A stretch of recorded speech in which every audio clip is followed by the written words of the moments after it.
Aga. Selamat siang, assalamualaikum warahmatullahi wabarakatuh. Salam sejahtera buat sobat KR 53. Lupa ya kameranya di sini, jadi di sana. Ya, alhamdulillah hari ini Anda bisa kembali menjumpai teman-teman semuanya, konco-konco semua yang saat ini mungkin masih sibuk beraktivitas, teman-teman PKR, teman-teman petani, guru semuanya ya. Yang lagi beraktivitas boleh sambil memantau kita ya, dengerin aja gak masalah ya. Kalau ada waktu boleh silakan ikut komen untuk siang hari ini. Nah, kita gak sendiri ya, hari ini sudah ada teman saya. Nah, dulu sih aku perkenalnya sebagai Gus Durian ya, tapi sekarang beda. Sekarang ganti baju dulu, ganti kostum ya. Nah, semoga saja ganti kostum ini akan membuat perubahan yang lebih baik di harapan kita. Nah, siang hari ini sudah hadir Mbak Susi Indraswari. Nah, ini adalah salah satu calon perempuan di Kota Jombang ya, dari Partai Banteng. Pastinya udah tahu ya, bisa disebut sudah tahu kan? Udah tahu ya. Kalau udah tahu, nggak tahu kan nggak bisikin ya. Nah, kali ini kita akan membahas tentang Jombang Melek Politik. Nah, kemarin di sesi sebelumnya atau di podcast sebelumnya kita bahas dengan salah satu caleg dari teman Mas Doni ya, dari partai apa ini yang simbolnya apa ini? Partainya inilah Gus Imin ya. Nah, tapi kali ini memang semua calon kita harapkan bisa bersuara di sini, tapi memang tidak semuanya punya waktu atau meluangkan waktunya untuk bisa bersama sama kita. Jadi yang ada dulu ya, kita kulik-kulik, kita tanyain nih ya. Nah, Mbak Susi gimana kabarnya siang hari ini? Alhamdulillah sehat meskipun agak flu ya, karena selalu berangkatnya sore, pulangnya tengah malam. Jadi bosan agak. Tapi masih pulang nggak? Masih pulang. Nah, kayak Bang Toib ya, ya nggak pulang-pulang ya.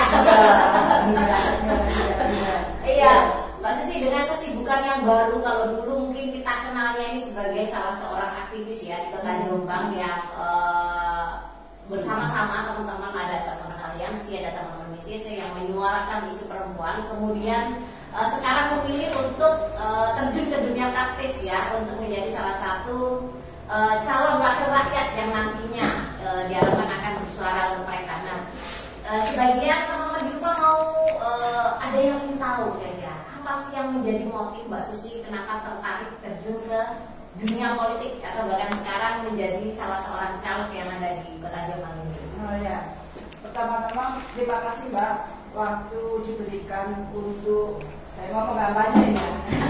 Nah, kalau yang kemarin kan saya belum berani, sampai juga belum berani. Kalau sekarang kan sudah masa kampanye, mungkin masa kampanye hari-hari terakhir atau detik terakhir menjelang tanggal 14 mulai itu ya. Makanya itu hari Valentine, kalau Valentine kan diidentikan dengan coklat ya. Kalau sekarang berikan kasih sayangmu ke aku dengan mencoblos aku. Itu mungkin saya akan memperkenalkan diri saya karena saya pakai baju baru, ya pakai baju baru yang lama, bukannya nggak aku pakai, tapi memang dalam aturan kami kalau sudah berpolitik secara praktis otomatis harus menangkap itu selama masa kampanye. Ya. Saya Susi Indraswari, saya diutus partai saya dari PD Perjuangan untuk maju ke legislatif di 2024 itu nanti di Dapil 2 dengan nomor urut 2. Ini yang menjadi saya agak ini Mbak ya. Saya orang baru, perempuan. Biasanya perempuan kan paling enggak kan pelengkap ya, pelengkap menderita ya. Pelengkap menderita gitu kan. Tapi alhamdulillah di perjuangan sendiri itu memposisikan perempuan itu hampir sejajar, setara ya, hampir setara dengan laki-laki. Kuota 30% juga terpenuhi dan tidak memandang perempuan itu di nomor-nomor akhir. Nah, saya dikasih nomor 2. Jadi meskipun orang baru di dunia politik, saya harus ya namanya banteng ya, ya kita pertarungan gitu kan, ya akhirnya harus terjun secara langsung. Apalagi Bu Ketua juga menginstruksikan ke kita ketuk pintu warga. Nah, berarti kita harus benar-benar turun ke akar rumput. Nah, turun ke akar rumput itu Mbak, belum tentu kalau kita nggak terbiasa ya, nggak terbiasa turun ke akar rumput, nggak bisa juga. Kaku gitu ya. Kaku. Jadi apa yang biasa kita lakukan itu akhirnya ya apa sih? Aku harus ngomong apa sih? Aku nanti kalau menghadapi orang bagaimana sih?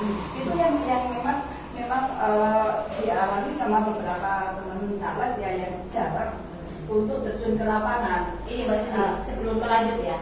Bedanya kalau dulu kan ketemu dengan masyarakat akar rumput atau grassroots ini dengan baju yang berbeda sebagai seorang aktivis. Kemudian sekarang sebagai seorang beririsan. Gimana itu? Beririsan. Karena saya belajar dari aktivis dulu. Bagaimana saya harus bersentuhan langsung dengan paling enggak yang mau diadvokasi, ya kan? Paling enggak kita mau berkegiatan kan harus punya landasan kan. Nah, ini beririsan. Makanya itu sesuai dengan apa yang diinstruksikan sama ketua umum, turun. Nah, pelajarannya dari kegiatan saya sebelumnya di dunia aktivis itu kan bisa saya masukkan ke situ dan mungkin sangat membantu ya. Sangat membantu. Itu poin bagi saya. Kalau saya dulu itu hanya sekedar buta-buta nggak jelas gitu ya, saya nggak bisa mendapatkan apa-apa. Begitu turun saya nggak tahu mau ngapain ya. Isu apa yang sedang berkembang di masyarakat ngerti. Padahal begitu kita turun langsung ke masyarakat, banyak sekali cerita, banyak sekali yang dialami sama masyarakat. Persoalan yang memang tidak bisa diselesaikan dengan cara advokasi, tapi berupa kebijakan. Gitu. Kan beririsan Mbak. Makanya dari dunia aktivis kemarin itu bagi saya sudah sekolah itu. Sudah belajar dulu ya. Belajar dulu dari situ. Tinggal kita membawa kan itu apa yang kita suarakan, tapi kalau tidak ada jalur dari pengambil kebijakan nggak bisa Pak. Kita teriak saja terus, teriak kencang saja terus di situ. Ya kemarin itu di aliansi inklusi bagaimana kita kencang banget menyuarakan tentang Pergub HKSR. Nah, di situ kita belajar juga, seperti ini nggak bisa kita terlalu kencang di dunia aktivis kalau kita tidak mau masuk ke pengambil kebijakan. Nah, untuk masuk ke ini, semua orang ngomong ngapain sih aktivis kok masuk ke situ? Ya, banyak itu ya pertanyaan itu tuh pasti. Kenapa sih kamu di dunia aktivis kok masuk ke situ? Dan dipandang remeh juga loh Mbak sama teman-teman itu. Oh, berarti ini batu loncatan bagi Susi untuk masuk ke dunia politik. Padahal enggak. Dari keresahan itu Mbak, kenapa sih suara kita nggak didengar? Bagaimana sih alur untuk membuat suatu kebijakan kita nanti? Iya kan? Ya. Bagaimana membawa? Biar kita nggak teriak aja. Itu memang membutuhkan suatu proses. Kita gini Mbak ya, nggak semua anggota dewan itu tahu tentang tugasnya itu apa. Yang kemarin contohnya itu saya tahu bagaimana mengusulkan suatu pergub, gitu kan. Anggota dewan nggak ngerti itu, makanya tembak aja ke situ. Nggak gitu Pak, jangannya Pak, saya gitu. Nah, dari situ kita tahu. Makanya Mbak, saya pribadi, bukan berarti saya bagus ya, tapi untuk nekat lah. Begitu ada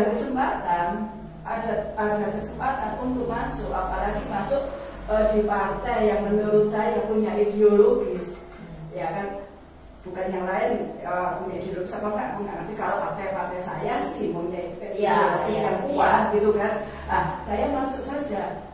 Oke, nanti caranya bagaimana? Nanti kita pikir nanti ke belakang. Yang penting masuk dulu, gitu kan. Itu Mbak. Kalau dari sekian lama proses kampanye itu berapa lama kemarin itu? Mulai ada 1 bulan? Oh lebih Mbak. Lebih ya?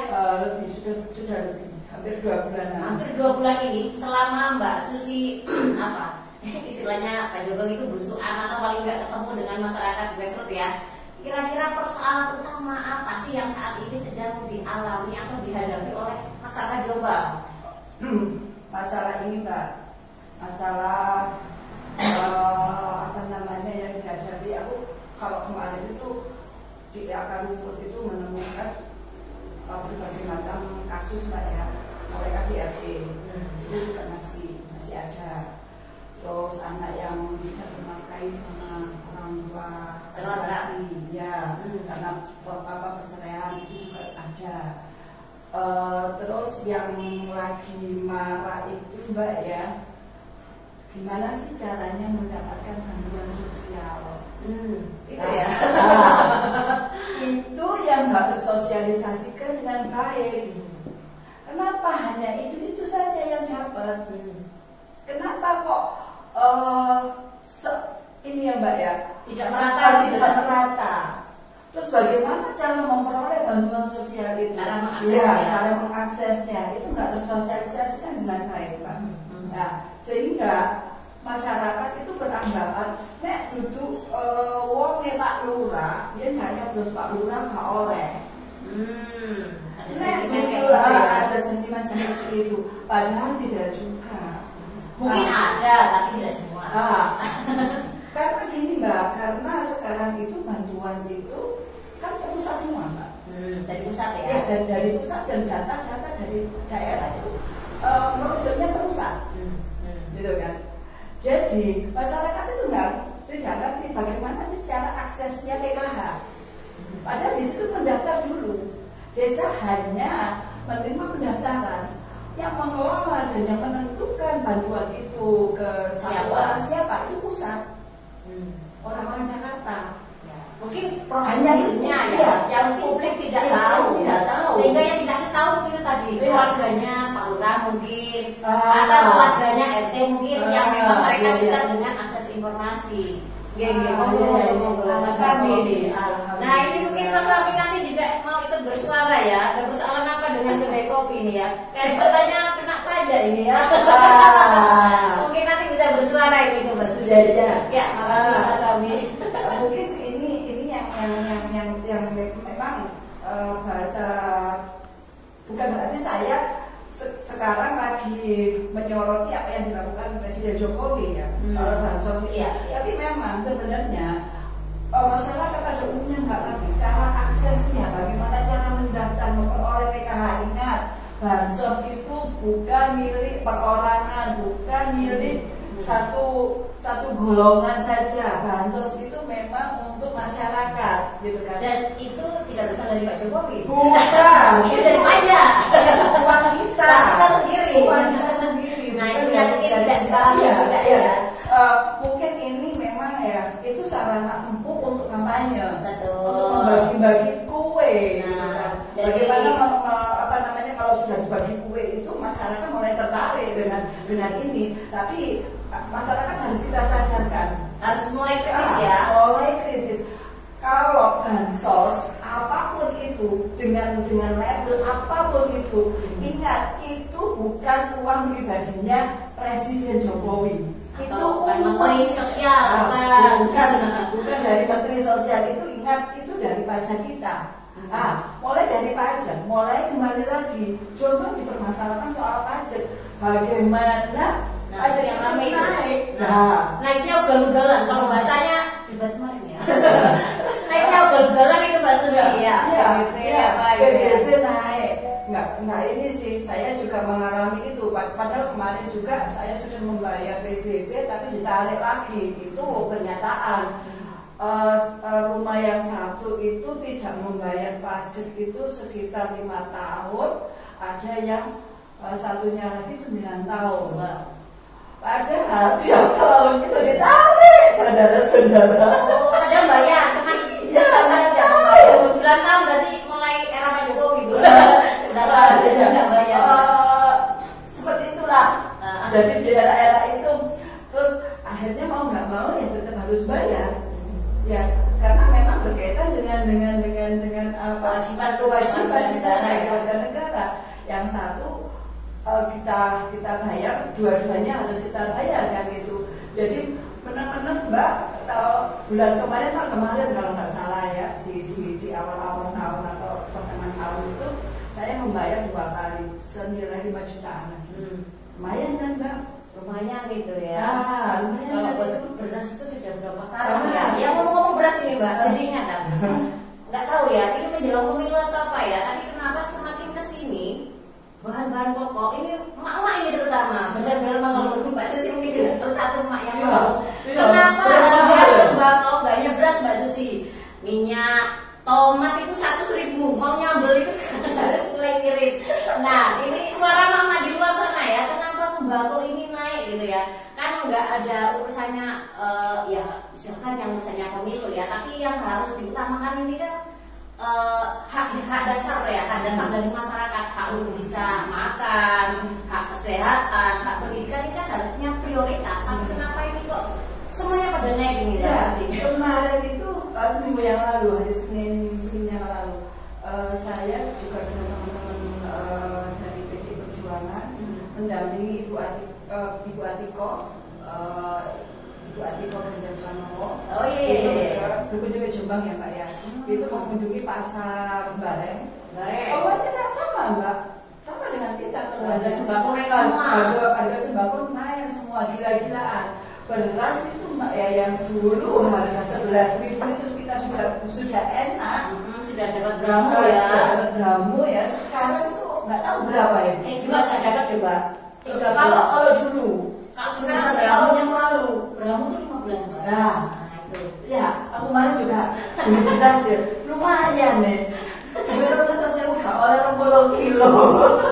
Malah itu kita ya. 200 lebih itu untuk 15 kilo. Ya, apalagi apa namanya?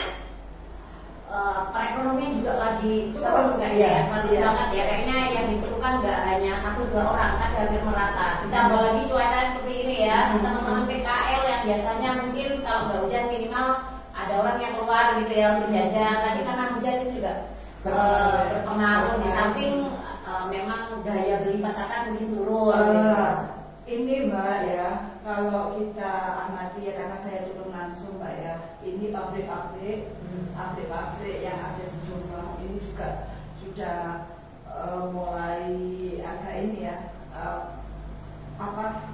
pesanan untuk keluar itu juga sedikit, permintaan sedikit, sehingga banyak teman-teman buruh pabrik itu hentikan sementara. Itu yang terjadi. Dan di samping itu mungkin juga berkaitan dengan politik. Bagaimana suhu di pusat sana yang sangat tidak dinamis itu juga mempengaruhi bagaimana orang mau mengeluarkan ini untuk berproduksi. Kan bagaimana ini dengan manuver-manuver politik yang sehingga kami yang ada di daerah ini juga bingung gitu loh. Bingung Mbak Yan. Terus iki kupiye dengan, tapi kita nggak boleh terpengaruh, karena terpengaruh juga dengan keadaan yang ada di pusat. Nggak mau ini, jadi kita memang harus update ya. Bagaimana soal debat kemarin, jadi harus pinter gitu kan, harus pinter memanfaatkan itu debat kemarin. Setiap debat pasti ada problem yang baru. Setiap debat baik itu capresnya maupun cawapresnya itu kan pasti ada hal-hal yang baru, sehingga kalau kami yang benar-benar turun ke akar rumput harus bisa menjelaskan apa sih makna. Karena gini Mbak, kita karena kita tinggalnya di kota ya, meskipun Jombang itu kecil ya, jangan dikira orang-orang yang di desa, ibu-ibu, emak-emak itu menantikan debat Mbak. Pengen tahu ya, pengen tahu ya, pengen tahu kayak apa ya. Itu alhamdulillah dunia politik yang sangat luar biasa. Jadi jangan diremehkan ya. Bagaimana sekarang pengetahuannya orang-orang yang ada di desa, perempuan itu nonton Mbak yang namanya ini, meskipun ya kita ngomong perempuan di desa itu paling enggak, perempuan di desa itu kritis Mbak, sekarang itu kritis semua dan berani bertanya, itu poin yang saya sukai. Kalau dulu masih diam aja ya.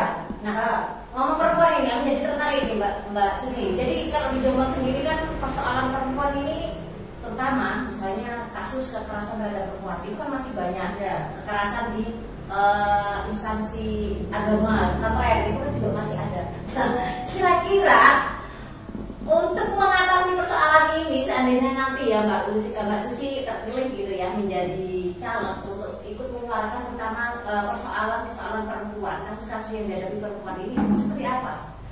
Saya ini harus ini Mbak ya, harus tahu bukan tahu Mbak ya, kita harus pemahaman ya. Sekarang ini angka naik, angka naik. Kalau bagi saya pribadi, berarti perempuan itu berani untuk melapor, berani itu cara kita membaca suatu data. Ya, kalau sepakat itu. Ini harus kita apresiasi. Jangan Bapak naik, kenapa naik? Gitu kan? Kenapa naik? Ya karena perempuannya berani untuk bersuara. Kalau turun, itu berarti harus dipertanyakan. Ya. Daripada jadi bom waktu. Iya. Di situ Mbak kita mulai mengajarkan ke anak-anak, terutama ini Mbak ya. Kalau kalian melihat orang sampai KDRT, tolongin, jangan didiamin. Ingat, orang-orang sekarang itu nggak aware dengan lingkungan. Oh, kok wedi? Kok aku melaporkan, kok aku di bla bla bla itu kan karena privasi.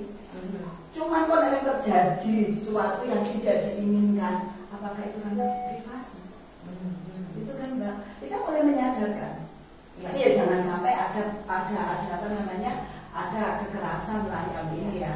Ya, kalau ini ya, kalau dulu memang kita sepakat ya. Kalau dulu kan angkanya sedikit karena memang nggak berani bersuara. Sekarang angkanya tinggi karena berani bersuara. Apakah itu kasus sekarang atau kasus yang dahulu? Kalau itu kasus sekarang, akhirnya memang kekerasan itu bertambah kan? Iya. Ketika ketahuan kejadiannya tahun 2023, artinya kan itu kasus baru. Kecuali kasus-kasus yang lama tapi belum terungkap dan sekarang baru terungkap. Dan persoalan utama yang menurutku yang itu tidak terselesaikan, banyak korban yang berani bersuara tapi tidak ada pendampingan selanjutnya Mbak Susi, sehingga mereka mendapatkan pressure dari pelaku kekerasan, sehingga tak sedikit juga ya masyarakat atau bahkan media yang justru berpihak pada pelaku. Justru korban ini misalkan mencene ini ya gitu ya. Makanya Mbak, benar. Kita harus menggandeng yang namanya teman-teman aktivis perempuan. Itu harus. Karena penyedia layanan itu bukan di ranah kita. Kan kalau Dewan hanya di fungsi legislatif ya Mbak ya. Iya. Kalau sampai pendampingan korban dan sebagainya harus ada pendampingan lembaga yang melakukan pelayanan. Ya, kalau terkait dengan kebijakan saat ini Mbak, kemarin baru digedok kebijakan yang kesehatan reproduksi itu ya. Itu masih pergub ya, masih pergub ya. Nah, masih pergub, paling enggak itu sudah satu langkah maju lah ya. Kalau itu kemarin itu masih kita ini Mbak ya, kita coba untuk tetap kita pantau di ranah pelaksanaan. Bagaimana sih pelaksanaannya? Implementasinya sampai di mana? Apakah benar-benar sesuai dengan yang kita harapkan atau hanya sekedar pergub? Sekarang itu kan banyak Mbak, hanya sekedar pergub. Ya. Gemuruhnya di awal gitu, pembuatannya itu gemuruh banget, tapi nanti pelaksanaannya tidak ada. Itu kan ada. Kalau ini pelaksanaannya sudah on the track sesuai dengan yang kita ini kan yang kita maksud benar-benar, itu maka kita akan kuatkan ke kerja, kita boleh lagi. Sekarang belum ya? Belum, karena memang masih kita ini implementasinya bagaimana? Masih kita pantau implementasinya bagaimana? Ini seharusnya teman-teman sudah mulai membuat evaluasi, karena kemarin ini kan sudah ini ya sudah mulai berapa bulan ini ya. Anak-anak masuk sekolah itu kan sudah ya. berapa bulan ini ya, ya. Mau tahun ajaran baru juga ya. nanti di bulan Juni itu kan hampir setahun. Ini bagaimana pelaksanaannya kemarin itu? Boleh kita evaluasi. Kalau perbu implementasi perbu ada nggak itu tugas dari para dewan ini untuk memonitoring atau itu seharusnya ada. Seharusnya kalau selama ini sebelum Mbak Susi nanti kalau jadi caleg ya, selama ini nggak ada ya? Sepertinya nggak ada ya. Nah, kalau jadi karena ini Mbak ya. Karena fungsi itu kan sangat penting ya. Maksudku teman-teman pendampingan mungkin mereka sekedar mendampingi para korban, tapi di tingkat atas itu harus ada pressure kebijakan, pressure kontrol sehingga para pelaku ini nggak ini sendiri. Karena gini Mbak, mulai lagi Mbak. Kenapa ada kekerasan seksual? Kenapa ada pelecehan seksual? Kenapa ada KDRT dan lain sebagainya? Itu memang kita tuh nggak ngerti. Kita nggak nyalakan pelaku dan korban ya. Memang sama-sama mungkin sama-sama nggak ngerti. Kalau itu bagian dari kekerasan. Kalau itu jawel ibaratnya ya. Sudah pelecehan. Jawel organ tubuh perempuan. Sweet itu sudah pelecehan. Itu mereka nggak tahu Pak. Makanya teman-teman tuh kemarin itu juga seharusnya ya kita itu berterima kasih ya sama teman-teman ini karena dibantu. Mereka nggak digaji loh, mereka nggak dibayari loh. Ini kerja sosial ya. Kerja sosial. Nah kalau menurutku bukan mereka nggak mengerti Mbak, pelaku sama korban itu menurutku ya mungkin sebagian misalnya di bawah umur korbannya mungkin mereka nggak tahu. Tapi pelaku aku yakin dia tahu ketika yang melakukan ini loh termasuk kekerasan, ini loh sesuatu yang nggak seharusnya dilakukan. Tapi kenapa mereka tetap melakukan menurutku? Karena masih lemahnya penegakan hukum. Betul. Dan itu pertama kali dilakukan tidak ada yang ini loh kamu itu sudah melakukan pelecehan seksual, kamu sudah melakukan, terus akhirnya kan diulang lagi. Iya. Itu seperti rantai yang terus tidak bisa terputus ya. Apalagi kan kebanyakan ya kalau kita lihat kasus-kasus di Jombang itu kan pelakunya memang mereka yang memiliki power lebih tinggi, bergaining posisinya lebih tinggi, sehingga korbannya jelas. Dari sisi bergaining position mau dia apa-apain, misalnya yainnya langsung yainnya ya, pendeta atau siapapun ya, atau yang pelakunya ya, pelakunya itu posisinya lebih tinggi. Mau dia apa-apain, yang namanya santrinya itu kan harus nurut, seksual lah. Itu kan sudah dari situ saja, gimana mereka bisa melawan. Nah, kan kita sambil kita berusaha menguatkan mereka supaya berani melawan, seharusnya yang dari atas yang punya kebijakan ini kan juga mengontrol supaya benar-benar ketika diketahui diusut tuntas suatu kasus itu benar-benar dikasih punishment yang benar gitu. Itu kembali lagi ya Mbak ya, kita tahu kemarin itu pelaku ya, pelaku yang itu hanya berapa putusannya? Padahal itu butuh waktu berapa lama itu ya? Itu kita butuh waktu 2 tahun lebih ya. Lebih dari 3 tahun itu.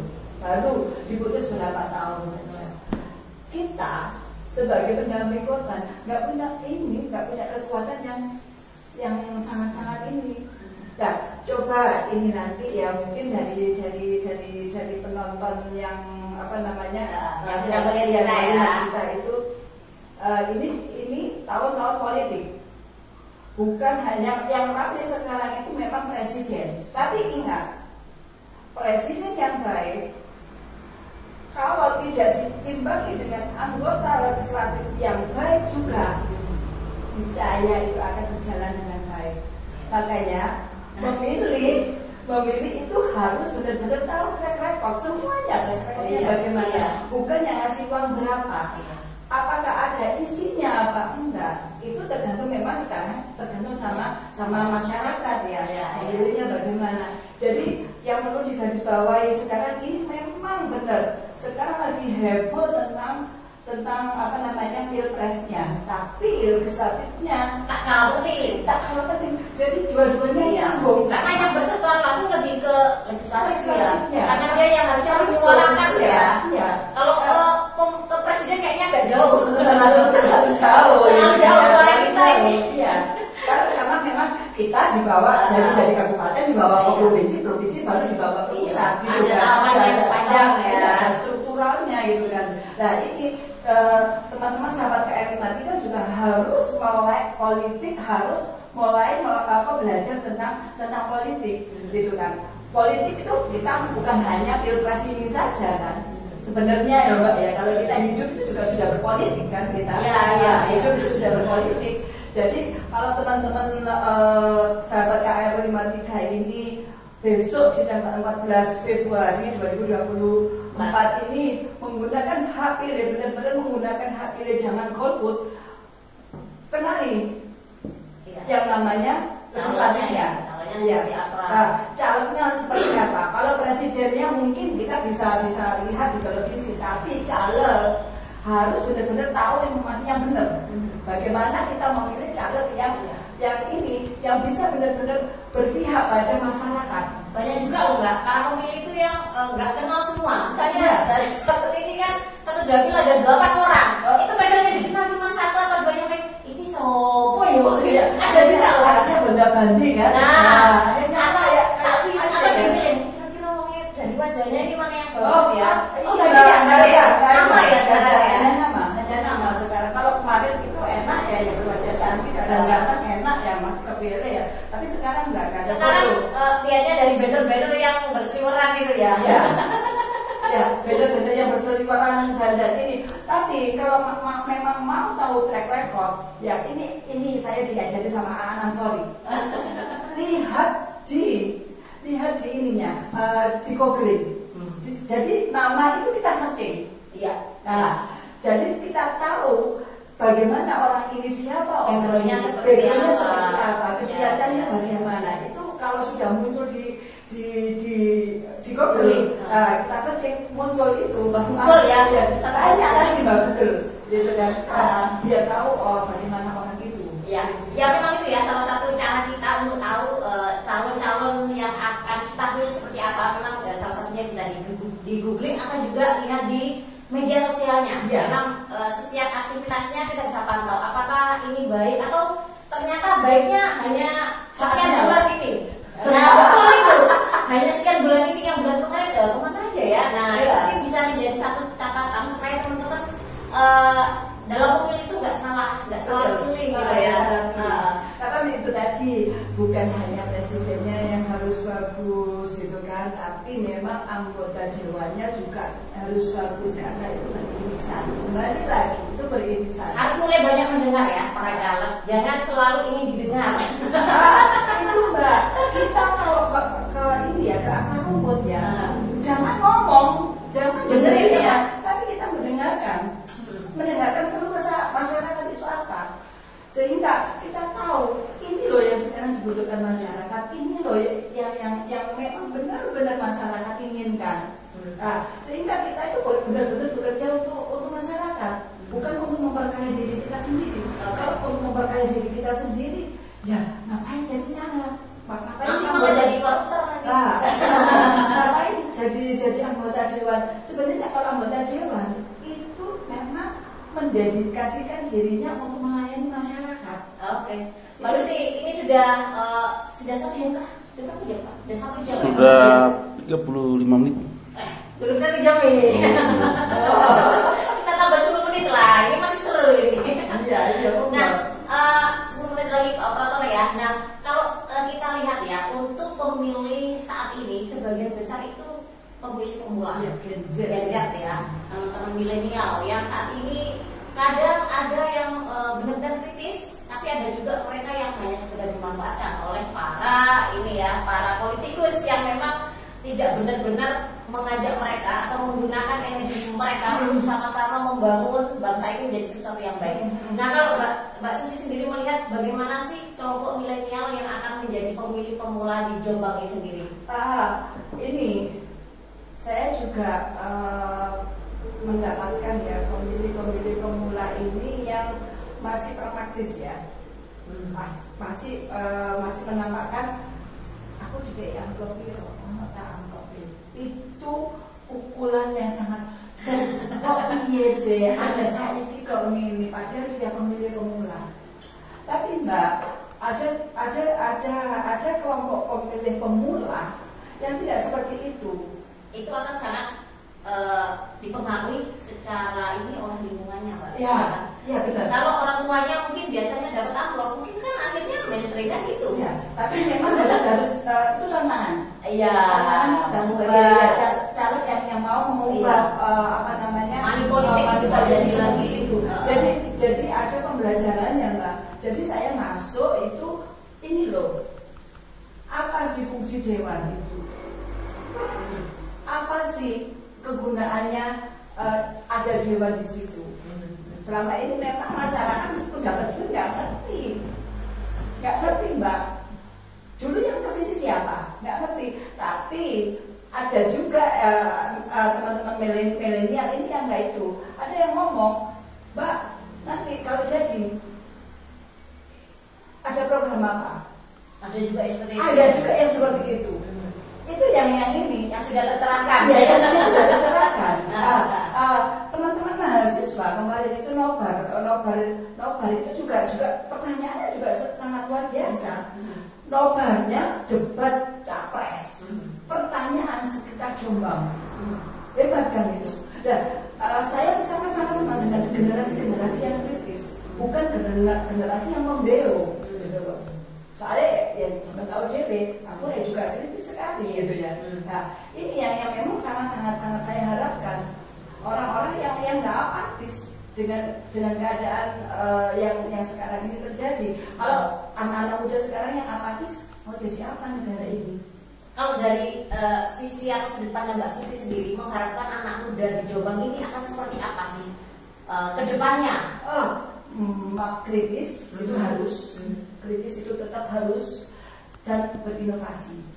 Kreatif ya? Iya, kreatif. Mbak, sekarang ini anak-anak muda ini lumayan loh Mbak. Banyak sekali yang ini. Yang ke desa Mbak ya. Karena memang dapilku dapil 2 Mbak, bukan dapil Jombang kota ya. Iya, bukan Jombang kota ya. Tapi ke desa. Anak-anak mudanya Mbak, pasti Mbak, kalau aku bikin ini gimana? Oh ya nggak apa-apa. Ayo, meskipun ini bukan money politik ya Mbak ya. Kita mau bukan money politik, tapi kita membangkitkan energi positif yang didunyain anak-anak muda ini. Terus, ayo nanti nggak usah nanti lah. Tak menolak. Kamu mau ada lomba apa? Sekarang kan bukan ini Mbak ya, zaman internet kayak gini kan bukan lomba-lomba yang kayak dulu Mbak ya. Ayo ngegema. Kita nggak ngomong ini Mobile Legend ya, pertandingan, ayo tak sana itu ya kreatif Mbak anak sekarang itu, dan itu yang harus difasilitasi sama pemerintah. Gitu. Sejauh ini Mbak Susi melihat ada nggak ruang-ruang yang disiapkan oleh pemerintah belum untuk memediasi buat anak-anak muda Jombang ini untuk berkreasi, untuk bisa menuangkan ide-ide dan gagasannya, ada nggak?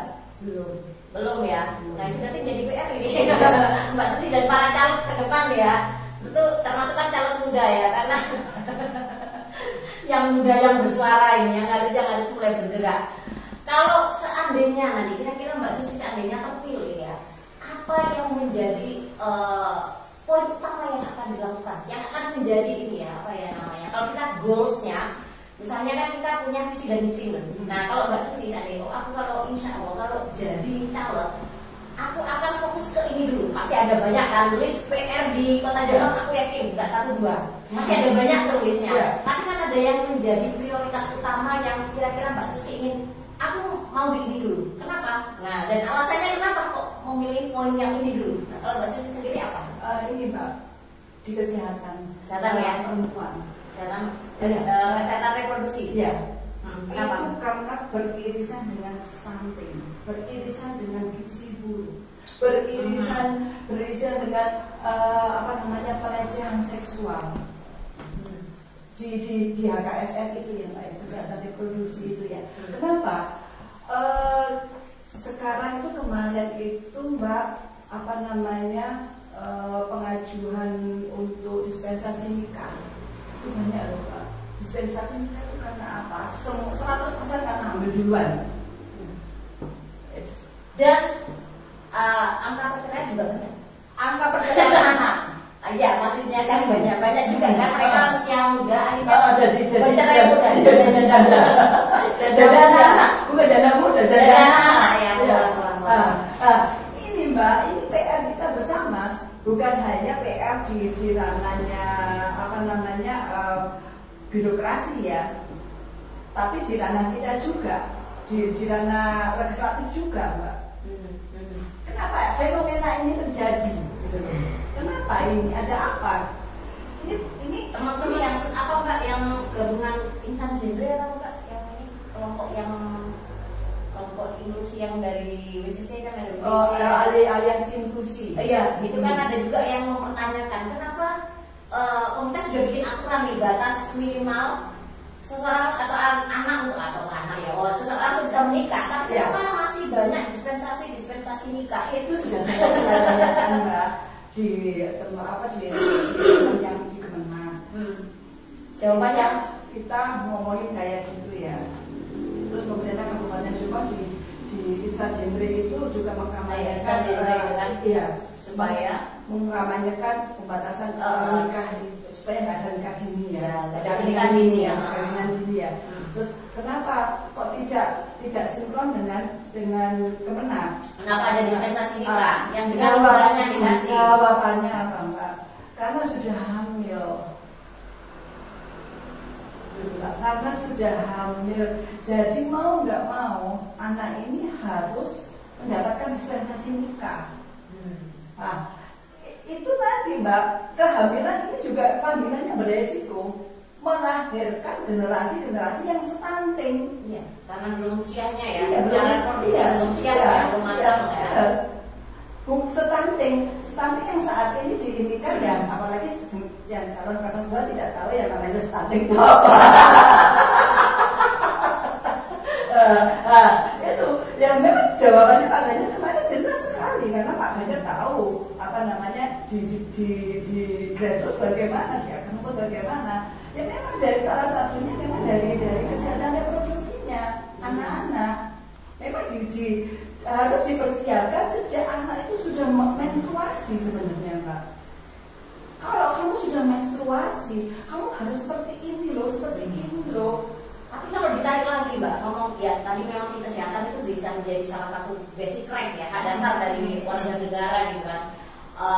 Mereka harus usianya matang, kemudian mereka harus mendapatkan makanan yang cukup, gizi yang cukup. Tapi persoalannya Mbak Susi, gimana dapat gizi yang cukup, emas yang sempurna? Lah, wong secara ekonomi masih belum mumpuni, sudah dapat beli beras saja udah cukup, udah alhamdulillah gitu ya. Artinya kan ada persoalan ekonomi di sana kan gitu juga. Sebenarnya permasalahan ini kompleks ya. Kompleks sekali. Jadi memang harus terurai nggak langsung semuanya nggak bisa ya Mbak ya. Cuma kalau makanan sehat Mbak, sekarang kita lihat jajanan anak-anak. Sebenarnya kalau kita mau makanan sehat untuk anak-anak, Mbak, tahu tempe itu masih bisa loh. Sekarang berapa anak tuh yang masih mau makan tempe? Itu aja berapa? Paling enggak anak-anak paling banyaknya iya frozen food sekarang. Sosis. Ya, padahal itu juga lumayan mahal kan Mbak? Iya. Isinya berapa? Terus juga ini ya, kenapa Mbak Susi yang aku jadi pertanyaan ya, kenapa tidak ada pembatasan makanan-makanan nggak sehat? Jajanan anak di sekolah di kanan kiri banyak tuh Mbak yang beli balado merah-merah yang jelas itu nggak sehat lah. Nggak sehat kan? Tapi kenapa tidak ada batasan ya? Atau nggak ada minimal itu himbauan dari pemerintah? Kalau jual makanan untuk anak-anak, jual makanan yang sehat gitu ya, kan. kemarin saya baca itu Mbak ada himbauan dari dinas apa ya Mbak ya, yang kemarin saya baca di Kesehatan. Iya. Harus ada sertifikat halal di setiap jajanan yang ada di kaki lima itu. Bukan berarti yang ini nggak halal ya Mbak ya. Tapi kalau pemerintah meregulasikan seperti itu, Mbok yo ojo dipersulit bagaimana cara untuk bersertifikat Untuk berizinnya ya. Katanya gratis. Katanya gratis. Ini kan di dananya Kemenag ya kalau nggak salah ya. Gratis bagi yang punya akses. Tapi yang nggak punya akses disuruh bayar 100.000 dan ya dibayar karena nggak tahu. Persoalannya kan itu. Lagi-lagi informasi itu tidak terserap, tidak tersosialisasi dengan baik di grassroots Mbak. Jadi aku pernah, kalau aku ngurusi gratis karena aku tahu aksesnya untuk bisa masuk. Ya, bayar Kemenag kan ya. Kemenag ya. Tapi kalau mereka yang nggak tahu, ya bayar. Disuruh bayar 100 ya bayar. Disuruh 200 ya bayar. Nah, inilah nggak tahu. Inilah pentingnya kita itu mencari informasi, berani untuk bersuara. Tapi ya gitu, kalau berani bersuara jangan dibuang. Oke. Gitu ya. Oke, Mbak Susi ini sudah berapa menit ini tadi ya? 45 menit. Oke, 45 menit waktunya kita closing. Nah, yang terakhir aja statement terakhir dari Mbak Susi, kira-kira apa yang ingin dipesankan untuk para pemilih ke depan supaya tidak salah memilih. Jadi mungkin teman-teman kayak kemarin, jadi kita rakyat ini nggak ada tuh mensponsori para caleg di sini ya teman-teman. Jadi yang hadir benar-benar belum ada endorse atau kita memang tidak mau menerima endorse ya.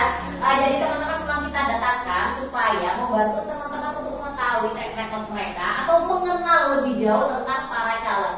Sebenarnya nggak hanya Mbak Susi ya, ada beberapa caleg dari partai-partai lain yang kita undang. Tapi kebetulan yang lain ada yang tidak bisa, ada yang harus ada jadwal kampanye yang di tempat lain, ada juga yang nggak berani bersuara, ada juga seperti itu. Jadi inilah kualitas yang ada. Jadi teman-teman supaya bisa menambah referensi ya, siapa nanti yang kira-kira akan dipilih. Nah, silakan Mbak Susi closing statementnya pendek aja. Untuk sahabat KR53, jadilah pemilih cerdas. Kenalilah kualitas dari para caleg. Kenali itu dan ingat, bukan hanya presiden saja yang harus kita kenali track recordnya, tapi caleg juga harus tahu track recordnya bagaimana. Jangan asal karena kita dikasih amplopnya sekian. Jangan itu. Mari kita berpolitik, kita jangan mau dibodohin sama politikus-politikus yang pakai duit. Itu saja. Matur. Oke. Saya ini loh ya, saya nggak di endorse loh, dan saya tidak mengendorse. Ya, jadi kita pun memang ingin sama-sama kita belajar tentang politik ya, supaya kita tidak salah memilih pemimpin, karena nanti ini akan berlaku untuk 5 tahun ke depan ya. Jadi kebijakan misalnya di daerah Jombang yang akan dibuat itu akan sangat berpengaruh kepada kehidupan teman-teman semua ya. Jadi pilihlah yang paling benar, yang referensinya sudah didapat, oh kira-kira track-recordnya ini paling benar, dan jangan sampai salah pilih dan menyesal di kemudian hari. Uang mungkin 50.000, 100.000 hanya habis untuk 1-2 hari ya, tapi terlalu murah untuk Anda gadaikan dengan kehidupan Anda di 5 tahun yang akan datang. 100.000 dibagi 5 tahun. Iya, ketemunya berapa rupiah Mbak? Nah, itu ada program yang ada di Dewan itu kan banyak sekali. Baik, terima kasih Sobat KR53 yang sudah hadir atau yang sudah mantau. Silakan barangkali yang mau ikut bersuara di kolom komen, mungkin Mbak Susi nanti bisa cek-cek ya di kolom komennya. Kalau sempat nanti akan dikomeni mungkin ya. Susi mau enggak. Baik, kita tutup dulu. Terima kasih Mbak Susi atas waktunya. Dan kita tetap gaungkan untuk tetap bersuara, tetap berkicau, karena tanpa suara tidak akan ada hak yang tersuarakan. Kita tutup. Wassalamualaikum warahmatullahi wabarakatuh. Selamat siang, terima kasih semuanya.